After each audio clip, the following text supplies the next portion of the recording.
বিধায়কের কথায় টনক নড়ল প্রশাসনের। কয়েকদিন আগে রায়গঞ্জ মেডিকেল কলেজ ও হাসপাতাল পরিদর্শনে গিয়েছিলেন রায়গঞ্জের বিধায়ক তথা রায়গঞ্জ গভর্নমেন্ট মেডিকেল কলেজের হাসপাতালের রোগী কল্যাণ সমিতির ভাইস চেয়ারম্যান কৃষ্ণ কল্যাণী। সেদিন হাসপাতাল চত্বরে দাঁড়িয়ে হাসপাতালের বেশ কিছু অব্যবস্থা নিয়ে ক্ষোভ প্রকাশ করেন বিধায়ক। পাশাপাশি হাসপাতাল কর্তৃপক্ষকে কড়া নির্দেশ দেন যাতে দ্রুত এই অবস্থা ঠিক করে হাসপাতালের পরিষ্কার পরিচ্ছন্নতা বজায় রাখা হয়। বিধায়কের নির্দেশের পরে টনক নড়ে হাসপাতাল কর্তৃপক্ষের। শুরু হয় কাজ এবং সেই কাজের নিয়মিত তদারকি করেন খোদ বিধায়ক কৃষ্ণ কল্যাণী।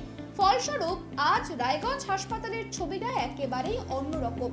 ঝাঁ চকচকে মেঝে, পরিষ্কার পরিচ্ছন্ন পরিবেশ থেকে শুরু করে রোগীদের চিকিৎসার যথাযথ সুব্যবস্থা, ত্রুটি নেই কোনোখানে। রায়গঞ্জ মেডিকেল কলেজ ও হাসপাতালের প্রতিটি সদস্য ও কর্মচারীদের সম্মিলিত প্রচেষ্টায় বর্তমান হাসপাতালের এই ঝাঁ চকচকে পরিবেশ তৈরি হয়েছে।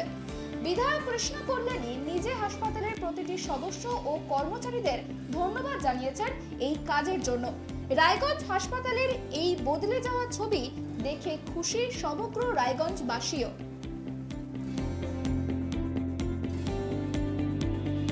হাউসকিপিং এর ওয়ার্কার তথা সাফাই কর্মীর ওয়ার্কার যারা হসপিটালকে সত্যি পরিষ্কার পরিচ্ছন্নত রাখার জন্য যারা নিজের ডেডিকেশন দিয়ে মানে হসপিটালকে পরিষ্কার পরিচ্ছন্ন রাখছেন।